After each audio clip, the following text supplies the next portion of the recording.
a seguir creciendo en el conocimiento del Dios eterno. Hoy en esta mañana vamos a hablar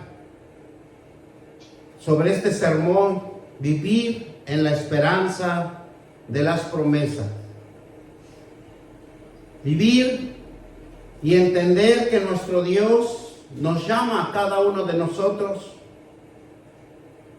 y es lo que nos dice: ir y predicar mi evangelio, ir y hablar mi palabra, mi testimonio, porque es la esperanza de una promesa espiritual que nos está formando en cada uno de nosotros. La esperanza es una forma que Dios diseña para cada uno de nosotros y nos anima a ser optimistas, basándose de un buen resultado de las circunstancias de la vida. Por eso Dios quiere que nosotros nos apeguemos a la palabra de Dios y aprendamos sus promesas para impartirlo, para compartirlo. Tener esa esperanza de confiar en algo que va a suceder. Esa esperanza que Dios quiere sembrar en nuestros corazones es para que suceda algo inesperado, pero con seguridad. Pero toda la palabra es inspirada por Dios y en nuestro Señor Jesucristo. Por eso dice que la palabra se lee en el nombre del Padre, del Hijo y del Espíritu Santo. Y vamos a ir a Romanos 4:18, y nos habla que Él creyó.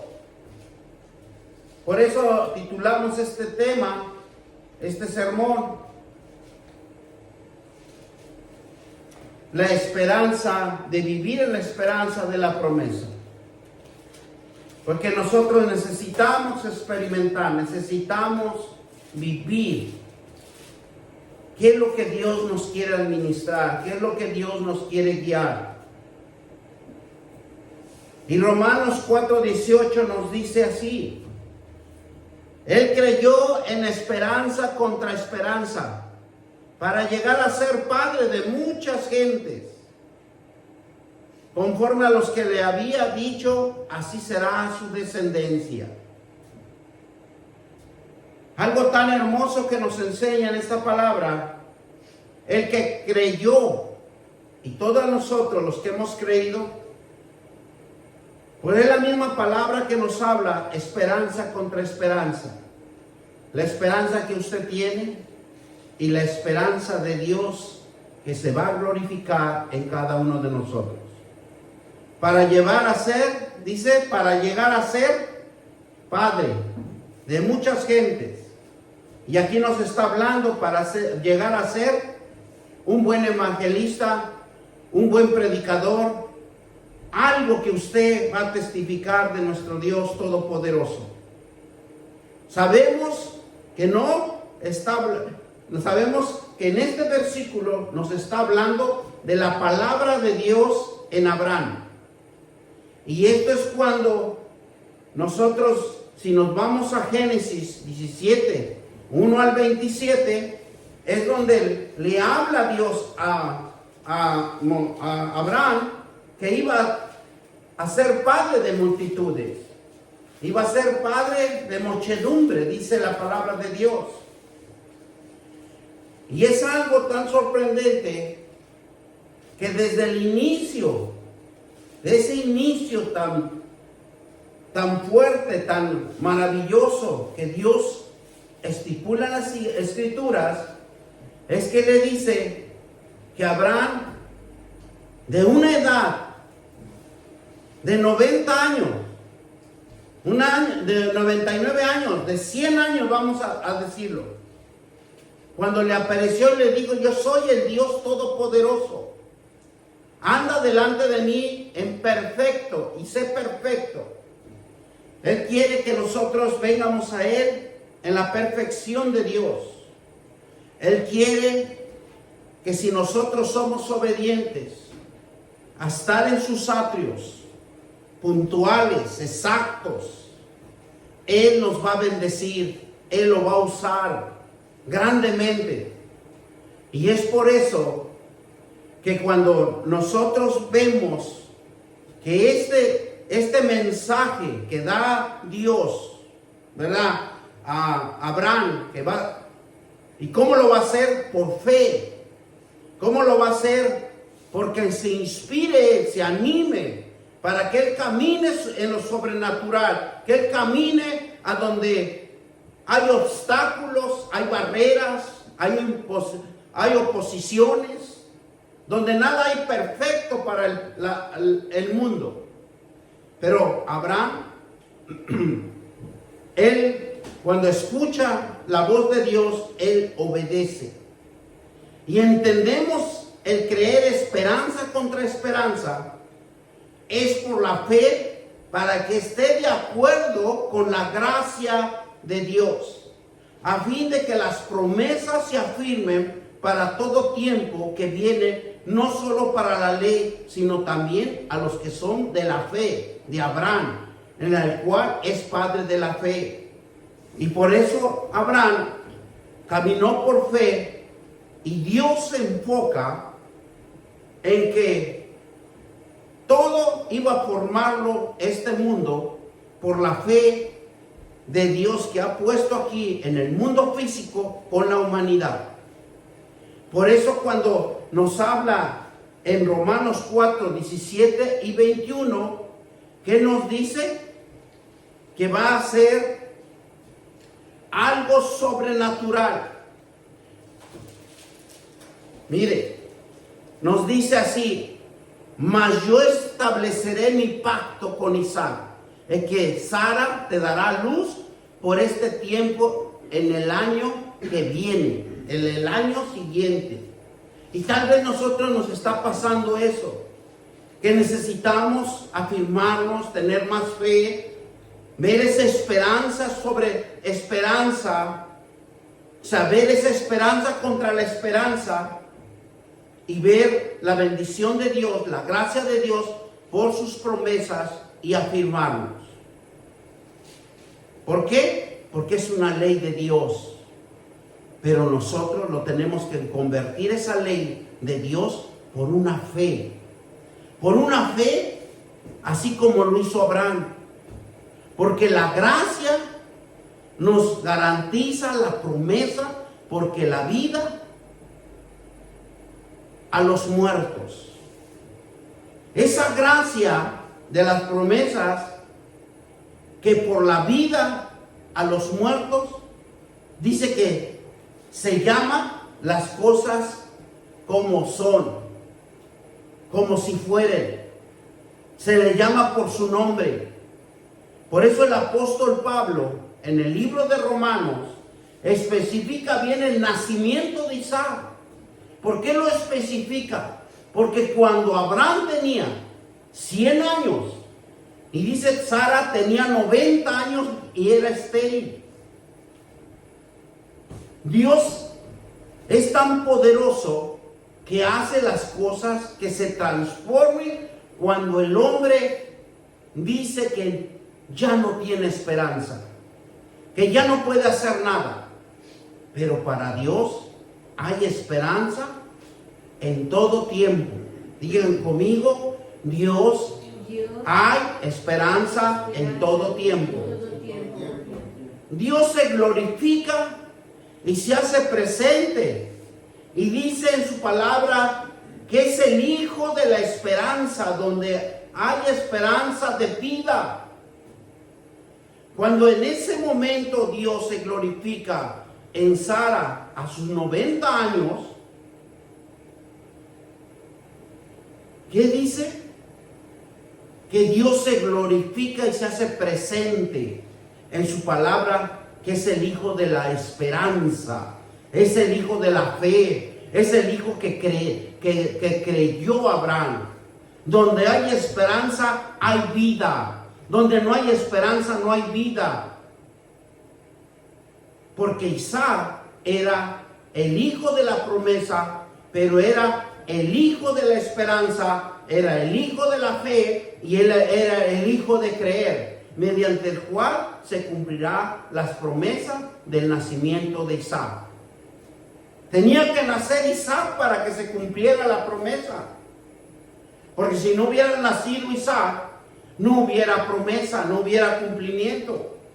Y una manifestación de Dios de cómo todos nosotros somos hijos de fe por medio de nuestro Abraham, por nuestro Padre, en que tenemos la esperanza de convertirnos en cristianos. Y es una obra sobrenatural de Dios que nos da esperanza de dejar vivir en el pecado. Por eso cuando el nacimiento de Isaac se manifiesta Dios para que nosotros como hijos de fe, por medio de nuestro pan abránico, que tenemos la esperanza de convertirnos en cristianos, es una obra sobrenatural de Dios que nos da la esperanza de dejar de vivir en el pecado y que por su gracia nos llama a que seamos lavados y purificados. Por su gracia Él nos llama a que nosotros seamos lavados, purificados, restaurados. Mire lo que nos dice Salmo 51, 7 y 12. Nos vamos a Salmos 51, 7. Y nos dice la palabra de Dios de esta manera para que nosotros entiendamos y nos fortalezcamos cada día más en Él. Por eso el salmista David nos habla de esta manera. Versículos 7 al 12. Purifícame con hisopo y seré limpio. Lávame y seré más blanco que la nieve. Hazme oír gozo y alegría, y se crearán los huesos que has abatido. Escóndete tu rostro de mis pecados y borra toda mi maldad. Mis maldades. Cree en mí, Dios, un corazón. Crea en mí, ¿verdad? Oh Dios, un corazón limpio. Renuévame un espíritu recto dentro de mí. Y no me eches delante de ti, y no se quite de tu Santo Espíritu, y vuelve el gozo de tu salvación, y espíritu noble me sustente. Mire, algo tan hermoso que Dios nos habla, donde Dios da una orden, donde Dios le dice: usa el hisopo. Y dice que el hisopo era para poner, ¿dónde? En los dinteles. Si nosotros vemos la palabra de Dios,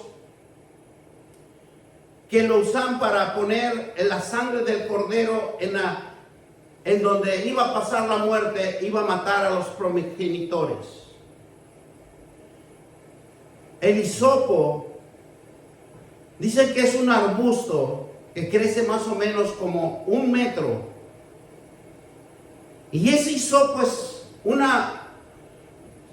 ahora sí vamos a decirlo, unas ramas, un vegetal que tiene provisiones curativas de sanidad.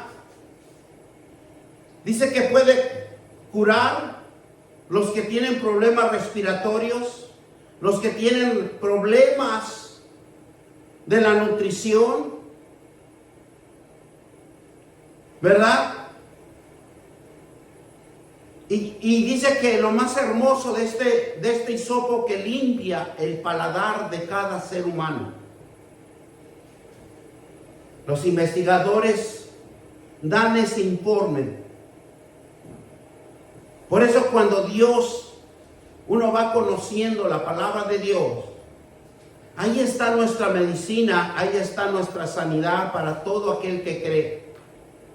Cuando el salmista dice, purifícame con hisopo, nosotros los cristianos tenemos el privilegio de que somos lavados por la sangre del Cordero inmolado, que somos hechos nuevas criaturas de nuestros pecados, son perdonados por la muerte en una cruz.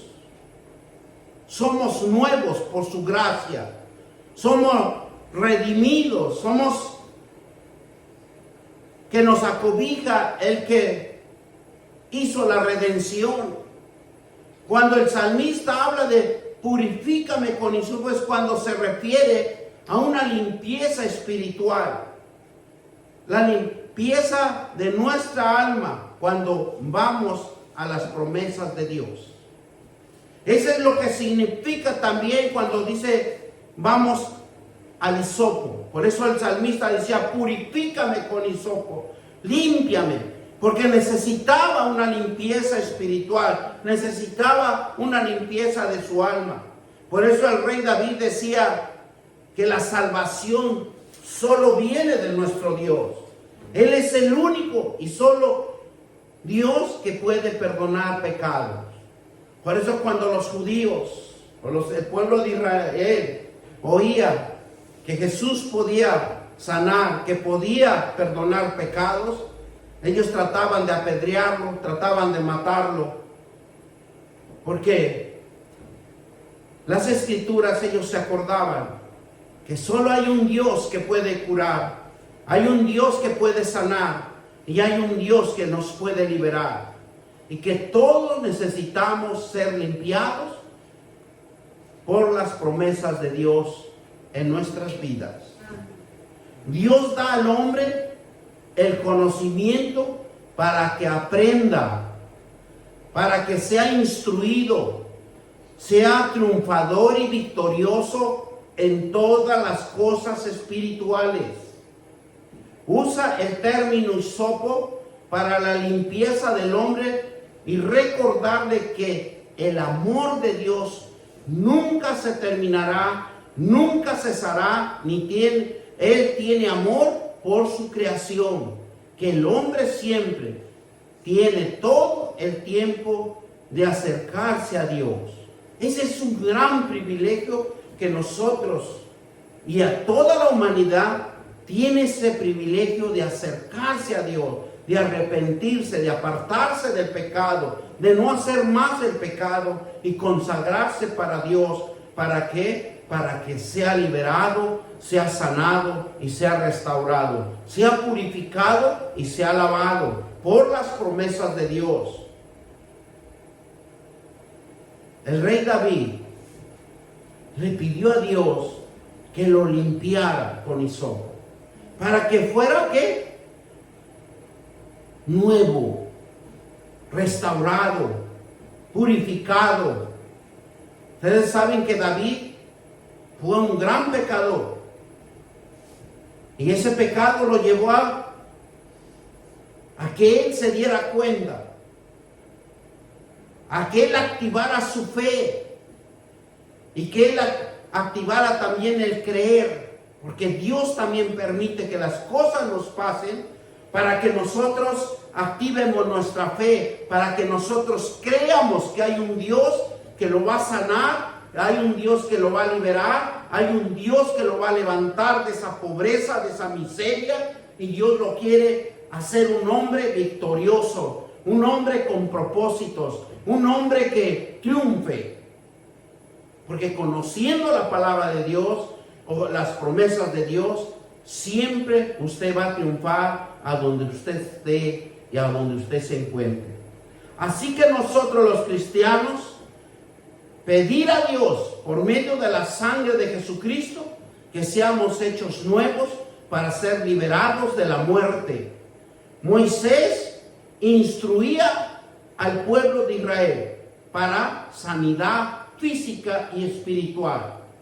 La gran devoción de Dios tiene por sus hijos, porque Dios tiene a sus hijos una gran devoción un gran privilegio de cuidarnos. Moisés decía a su pueblo en Éxodo 12:22, y ahí es donde les hablaba del hisopo, porque Dios da siempre órdenes. Dios siempre nos va a administrar para todos los que estamos en obediencia. Siempre va a haber una palabra, ¿verdad? Y entonces, ¿qué nos dice en Éxodo 12:22? Tomar un manojo de hisopo, mojarlo en la sangre que estaba en un lebrillo y en un, ¿qué? Untar el dintel y los dos postes con la sangre que estará en el lebrillo, y ninguno de vosotros salga de la puerta de su casa hasta la mañana. Órdenes precisas de nuestro Rey. Por eso el que lee la palabra de Dios, las promesas de Dios, siempre se va a cuidar, siempre va a ser administrado espiritualmente, y no hace las cosas en desobediencia, sino los hace conforme a la palabra de Dios. Y aquí dio una orden Dios: no salgas. ¿Para qué? Porque ya tenía su protección. ¿Ve cómo Dios nos habla? Para que nosotros seamos, ¿qué? Obedientes a su palabra, porque vamos a encontrar la sanidad, la liberación, el fortalecimiento espiritual de cada uno. Y una cosa les digo: pensamientos nuevos que van a venir de Dios para bien, no para mal, ¿verdad? Entonces, ¿qué nos quiere decir? Que el hisopo representa también la sangre de Jesucristo.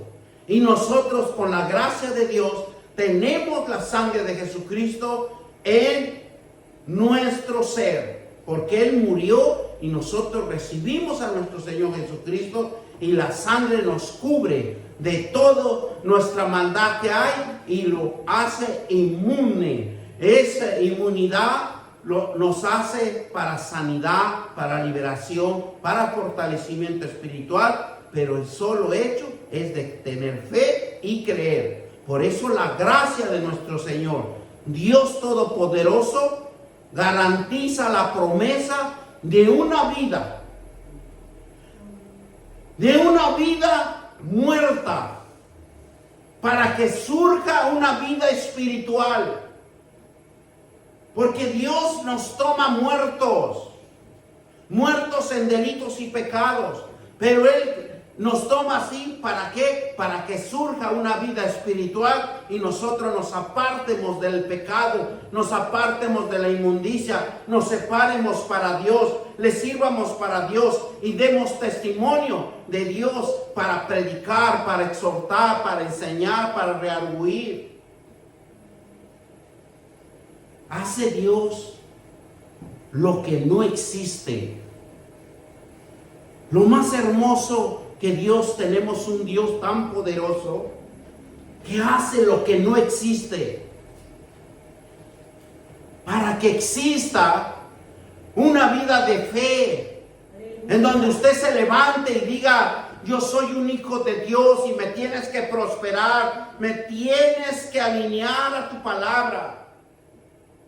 Cuando Jesús resucita a Lázaro, demostró que después de la muerte hay vida. Por eso, cuando él estaba lejos, cuando María y Marta lloraban por su hermano, ¿qué dice cuando se acercó Marta? Le dice a Jesús: si tú estuvieras aquí, no se hubiera muerto mi hermano. Todavía tenemos en él el carácter y el atrevimiento de decirle a Dios: ay, ¿por qué no te acuerdas de mí? Porque cuando Él se acerca es para demostrar que tiene que haber fe en cada persona.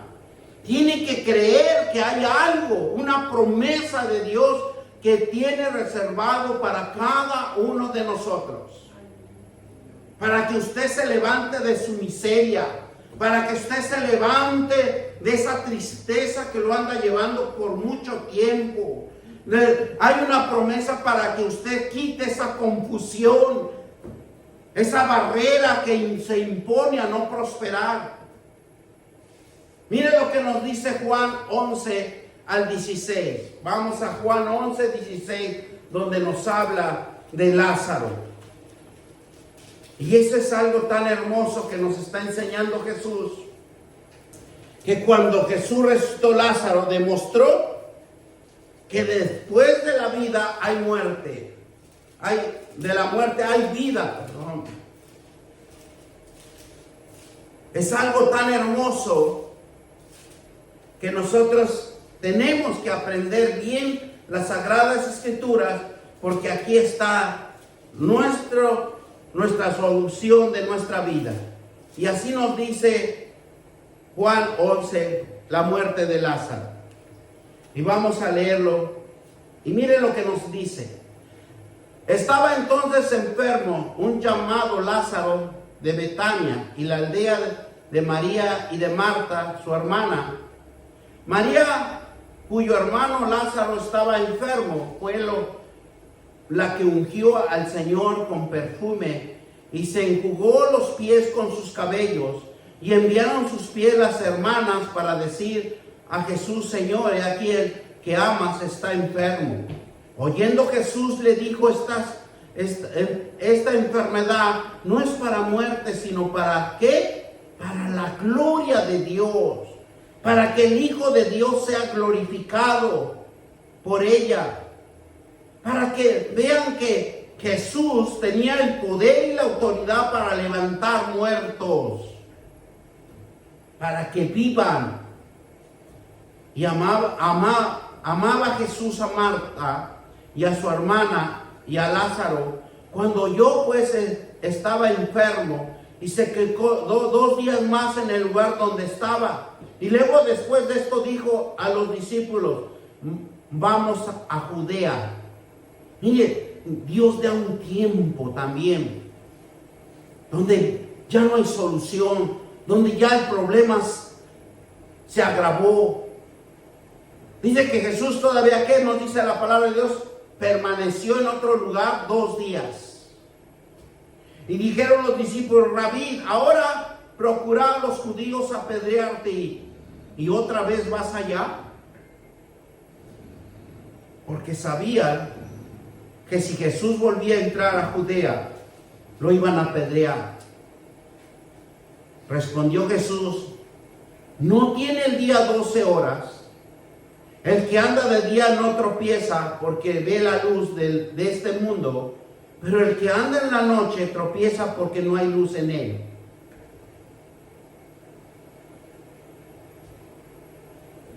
Jesús les demuestra a sus apóstoles que iban por fe, iban a ir por creer que iban a revivir a Lázaro. Y el versículo 11 nos dice: dicho esto le dijo, pues nuestro amigo Lázaro duerme, mas yo voy, ¿qué dice? A despertarlo. Y dijeron entonces los discípulos: Señor, si duermes, ¿sanará?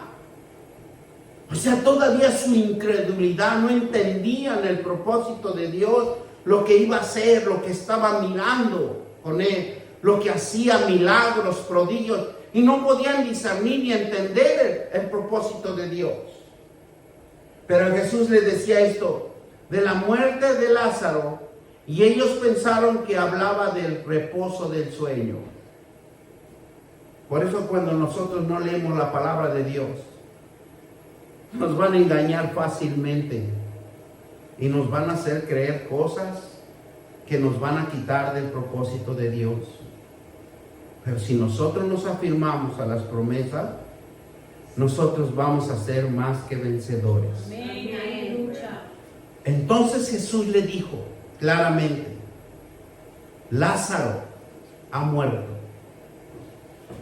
Y me alegro por vosotros de no haber estado ahí, para que creáis, vamos a Él. Porque imagínense los apóstoles, si no entienden el propósito de Dios, estuvieran ahí con Lázaro, qué fiesta o qué argüende hubieran hecho. Pero Dios usa el tiempo para que crean. Dijo entonces Tomás, llamando Didimo a sus codiscípulos, vamos también vosotros para que moramos con él. Porque sabía que llegando a Judá lo iban a apedrear hasta matarlo. Pero no es así, porque dice claramente la palabra de Dios, respondió Jesús, ¿no tiene el día 12 horas? El que anda en día no tropieza porque la luz de este mundo. O sea, puede que los que iban a apedrear ya no existen. Están haciendo sus labores, están por lugares dispersos. Por eso es hermoso entender la palabra de Dios. Hoy fue un día terrible, pero mañana ya no. Mañana es un día de paz. Dios parte de una muerte que es el pecado. Dios siempre va a partir de un punto importante en el ser humano. Y aquí nos demuestra que parte de la muerte del ser humano, que es el pecado. ¿Para qué? Para que exista vida, para que exista esa fe, ese creer en el hombre y en la mujer, porque es una forma de vida para que todos crean y tengan fe, para despertar ese ánimo, para toda la humanidad. Esto es su existencia, su enfoque, que siempre está haciendo algo diferente Dios. Porque el hombre siempre está haciendo algo malo. ¿Por qué? Porque todos somos engendrados en el pecado. Pero es un Dios que parte de la muerte, que parte de ese pecado que existe en cada uno de nosotros para crear una nueva vida espiritual. Por eso hay un versículo que dice que se siembra lo animal para que nazca lo espiritual. Porque cuando nosotros vamos y evangelizamos y le hablamos la palabra de Dios a alguien, estamos sembrando la palabra de Dios en lo animal para que nazca lo espiritual. Y es por eso que Dios parte de la muerte, de esa muerte espiritual, de esa muerte de vida, para crear una nueva vida espiritual en una persona, en toda su humanidad. Así mismo instruye. Y así mismo nos instruye, ¿para qué? Para que nos capacite, para creer y tener fe y seguir creyendo por toda la vida. Porque cuando usted ya cree en las promesas de Dios, cuando usted sabe dónde ir para nutrirse, usted se va a ir a la casa del Dios Todopoderoso, a las Sagradas Escrituras, y las promesas es lo que lo van a avivar, es lo que lo van a restaurar, es la que le van a dar ánimo, le van a dar una esperanza para levantarse de esa angustia, de ese dolor, de esa enfermedad, porque Dios es solo el que sana. Dios es el que restaura, Dios es el que levanta al caído. No hay otro quien levante, sino más que el Dios Todopoderoso. Por eso las promesas van a depender de nuestra voluntad. Porque las promesas no pueden estar en nosotros si no hay una voluntad. de estar con el Señor, de estar con nuestro Dios, de tener una intimidad con Él, de estar orando, de estar leyendo la palabra de Dios. Y dice que cuando nosotros vamos a las promesas de Dios, en todo momento cambia nuestra vida y vemos una vida espiritual. La soberanía de Dios es la gracia que Él tiene reservado para cada uno de nosotros. Porque mire lo que nos dice Romanos 4:16. Por tanto, ¿por qué nos rectifica el apóstol Pablo? El apóstol Pablo era un hombre usado por Dios, usado por la fe y el creer. Mire lo que nos habla Romanos 4:16.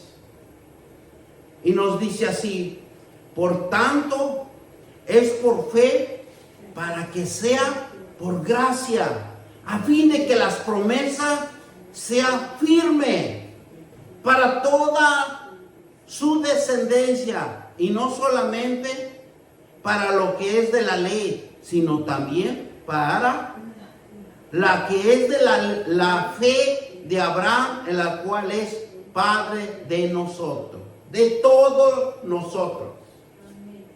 Entonces, ¿qué nos quiere decir la palabra de Dios? Que es por fe. Esa fe, esa voluntad que nosotros pongamos a Dios y afirmarnos en las promesas de Dios. Estar firmes. ¿Para qué? Para que nos fortalezcamos en creer que esa promesa que usted va a declarar, esa promesa que usted va a abrir su boca, va a traer fruto, va a traer prosperidad, va a traer victoria, usted va a hacerlo algo diferente, Dios se va a glorificar. Pero necesitamos tener fe, necesitamos creer, tenemos que entregar nuestra voluntad al Dios eterno. Porque si yo les he explicado dos cosas importantes: el que escucha y el que oye. El que oye obedece. El que escucha está pensando en maquinaciones obscenas, pensamientos divididos, y hay una distracción. Pero cuando oye la palabra de Dios y es obediente, se afirma, es obediente, está en la presencia de Dios, está leyendo la palabra de Dios con fe, porque él está creyendo y ha entregado su voluntad al Señor. Eso es lo importante de la palabra de Dios. Sin la palabra de Dios, nosotros estamos muertos en pecado, porque la palabra de Dios es la que nos va a dar vida espiritual. Esa vida que solamente lo podemos encontrar en la palabra de Dios. Esa vida de fe, de las promesas que Dios quiere glorificarse en su vida, lo va a encontrar solamente en la palabra de Dios. ¿Por qué? La fe es el único camino que nos introduce a Dios y nos justifica, y su justificación nos garantiza la promesa que seremos herederos, coherederos de la gracia de Dios, señales que vamos a recibir en nuestras vidas. Si nosotros nos empezamos a consagrar en las promesas de Dios, usted va a recibir señales. Usted va a recibir avivamientos. Porque es por la fe que hemos entregado la voluntad a nuestro Creador. Él nos va a usar. Él nos vamos a hacer unos vasos de honra donde Él va a glorificarse y se hace por fe y le muestra el camino que usted es justificado por la fe. Mire, algo tan hermoso que podemos entender a Dios. La fe pone fin a la jactancia de cada uno de nosotros. ¿Y sabe por qué pone fin la jactancia? Porque la jactancia se define en cada uno de nosotros como una alabanza propia, un desorden propio, porque somos presuntuosos, tenemos vanidad, somos alardeados por nuestros propios logros y se define por sí mismo que es uno arrogante. Por eso, cuando Dios nos habla que la fe pone fin a la jactancia, porque quiere que nosotros menguemos en estas cosas que hemos hablado y entreguemos nuestra voluntad a Él para que Él nos transforme. Mire, lo quiero llevar a Romanos 3:27 para afirmarlo lo que estoy hablando, la jactancia. Porque hay algo que nos está estorbando en nosotros. Y que en vez de no lo detectamos, no lo percibimos, porque está arraigado en nuestro conocimiento.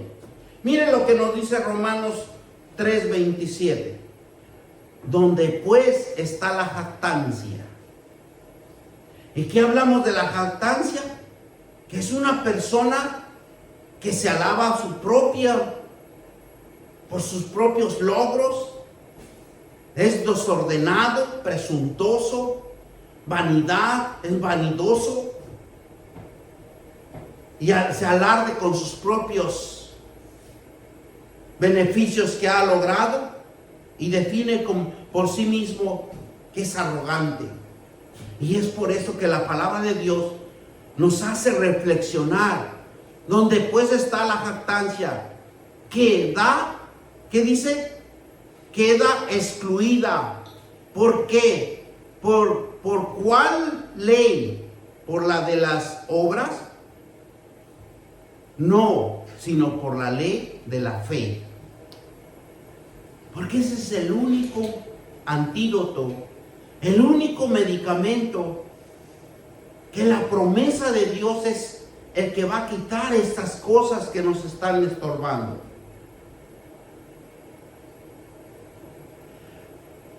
La justificación se alcanza por cumplir la ley de los mandamientos y causa un resultado por la fe.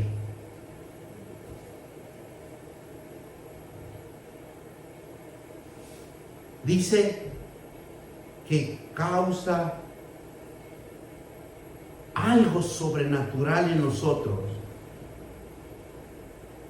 Que llega el momento cuando la ley de Dios, si nos impulsa a conocerlo, dice que inmediatamente anula nuestra maldad, anula todo lo que hay en nosotros.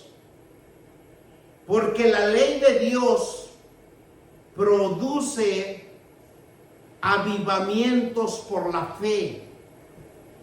Porque ya no es porque nosotros cumplamos bien los 10 mandamientos, porque cumplamos todo lo que es el Antiguo Testamento. No, porque ahora somos justificados por la gracia. Y la ley, lo que va a producir y lo que produjo durante toda el Antiguo Testamento, produjo ley de ira. Miren lo que nos dice Romanos 13 y 14. Romanos, 4, 13 y 14. Yo los quiero llevar a la cita para no confundirlos. Y yo quiero que salgan con un conocimiento en que nosotros, dice así, porque no por la ley fue dada a Abraham o a su descendencia la promesa que sería heredero del mundo, sino por la justicia de la fe. Porque por la ley es ira. No se puede lograr nada porque nadie puede cumplir la ley. Pero por la gracia y por la promesa, ¿verdad? Como aquí nos dice, porque no por la ley fue dada a Abraham o a su descendencia la promesa de que sería heredero del mundo, sino por la justicia de la fe. Porque si los que son de la ley son herederos, vana resulta la fe y anula la promesa. La ley siempre va a anular la promesa. Pero la fe, que usted le ponga el ingrediente, la gracia de Dios, esa fe es la relación de la gracia de las promesas de Dios que somos justificados. Debemos honrar como alguien confiable, fiel, poderoso, sabio, amoroso, que es nuestro Dios. Miren lo que nos dice Romanos 4:20. Y nos dice así, pero la ley se introdujo para que el pecado abundase. Sí es cierto. Porque la ley de Dios no se puede cumplir. Porque hay más pecado, comete más errores. Y cuando el pecado abundó, sobreabundó la gracia. Porque Dios se dio cuenta que nadie podía cumplir la palabra de Él. El único que lo cumplió fue Jesucristo. Abraham nos enseña claramente que no titubeó, no dudó, no fue incrédulo. Él se fortaleció en las promesas de la fe. Lo que Dios le administraba, lo que Dios le guiaba. Fíjense que algo tan hermoso. Dice que cuando salió este hombre Abraham de su parentela, dice que él salió pobre, que no tenía nada. Él fue cuando se enriqueció, cuando él llegó al faraón, a los egipcios. Cuando él le dijo a Sara que le dijera que era su hermano. Pero cuando el egipcio, dice que el egipcio mandó a traer a los criados y le dijo, vestirla bien, porque dice que era una mujer hermosa, una mujer que era para un rey, como quien dice. Pero dice que cuando lo iban a llevar al aposento del faraón, el ángel bajó y le dijo que no lo tocara porque era mujer de Abraham.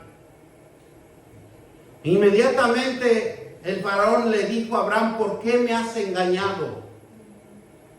Y dice que le dio camellos, ahí es donde él se enriqueció. O sea, es una riqueza que recibió. Y todavía le da la princesa del faraón. Ustedes saben de quién estoy hablando. El que tuvo el hijo Ismael. En donde dice que cuando él salió de Egipto, le dijo que se fuera, él se dio cuenta que era la mujer más hermosa que tenía él. Y por muchos años no había apreciado su mujer. Hasta en ese tiempo que el egipcio la había codiciado, se dio cuenta que tenía una mujer hermosa. Y es donde Dios le demuestra que la esposa que él le había dado era la corona de la vida de Abraham, para que él empezara a prosperar.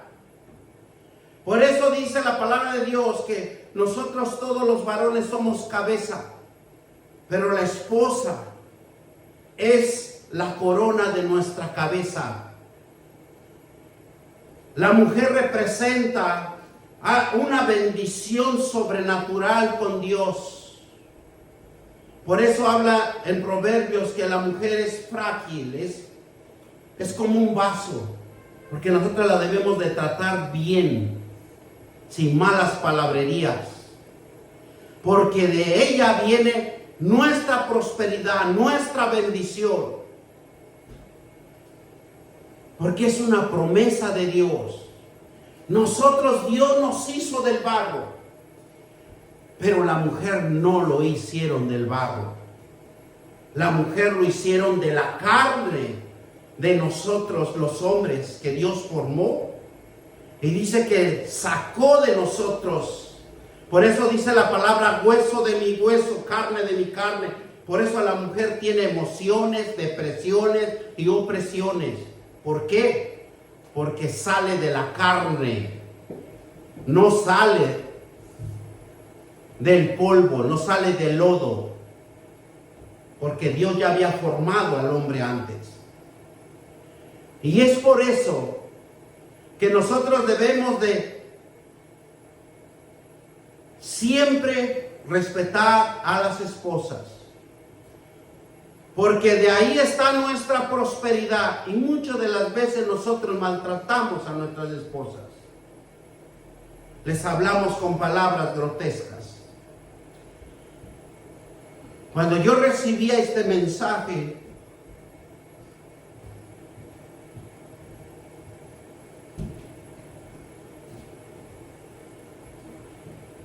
es algo que Dios ponía en el corazón mío por tu arrogancia y por tu terquedad. Porque yo siempre te he enviado bendición. Pero tú no lo has podido aprovechar. Porque te falta fe.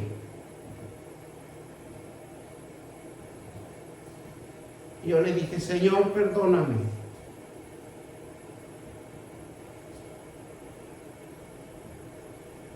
Perdóname, Señor, porque a pesar de que he conocido tu palabra, predico tu palabra y no lo llevo por obra.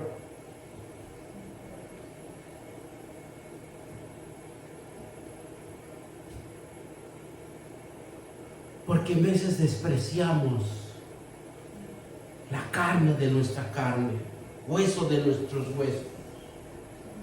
A veces nos creemos mucho. Porque por la fe es una gracia que hace que el hombre se desprenda, que cambie de sí mismo, honrando a Jesucristo, honrando al Dios Todopoderoso, para que la gracia de Él nos cambie nuestra forma de vida. Por eso en Romanos 4:20, ¿qué nos dice? Si hago lo que yo quiero, ya no lo hago. ¿Verdad? ¿Qué nos dice? Perdón, estoy leyendo otro versículo. 4:20 Mas Pero ese versículo también me administraba. Hago lo que no quiero. ¿Verdad? Tampoco dice,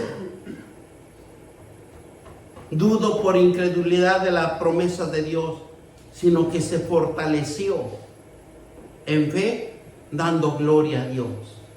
Nosotros nos tenemos que fortalecer en la fe. Tenemos que creerle a Dios, porque ahí está nuestra bendición. Y si nosotros no creemos en Dios, nosotros mismos nos estamos desobedeciendo las promesas de Dios. Porque la gloria de Dios se demuestra que Dios es glorioso, que llama su atención hacia su gloria. Mostrar que Dios es realmente y está en su gloria, la grandeza de su belleza, el brillo de toda su excelencia a la redención de su perfección. Él quiere perfeccionarnos, pero ¿cuál es nuestra voluntad? Entregarlo y hacernos de Él, servirle a Él, adorarlo a Él. Demos gracias al Señor. Padre Todopoderoso, yo te doy gracias, Señor, por esta palabra. Te doy gracias porque te hemos desobedecido. Nos hemos apartado de ti, Señor, no obedeciendo tu palabra. Pero yo te pido, Padre, que nos afirmes. Afírmanos, mi Dios. Háblanos, Señor. Y que esta promesa, Señor Padre, esta palabra que hemos hablado sea sembrada en los corazones de mis hermanos. Y que reflexionemos que tenemos una bendición. Pero esa bendición va a venir por fe. Esa bendición va a venir por creer en las promesas de Dios. Padre Todopoderoso, te doy gracias. Gracias, mi Dios. Y bendecimos tu santo trono. Bendecimos a Jesucristo. Bendecimos al Espíritu Santo. Espíritu Santo, sincronízate en nuestros corazones. Límpianos, restaura. Limpia nuestra alma, nuestro ser, todo, Padre, para que seamos hijos tuyos, entregando nuestra voluntad, haciendo tu obra, Señor.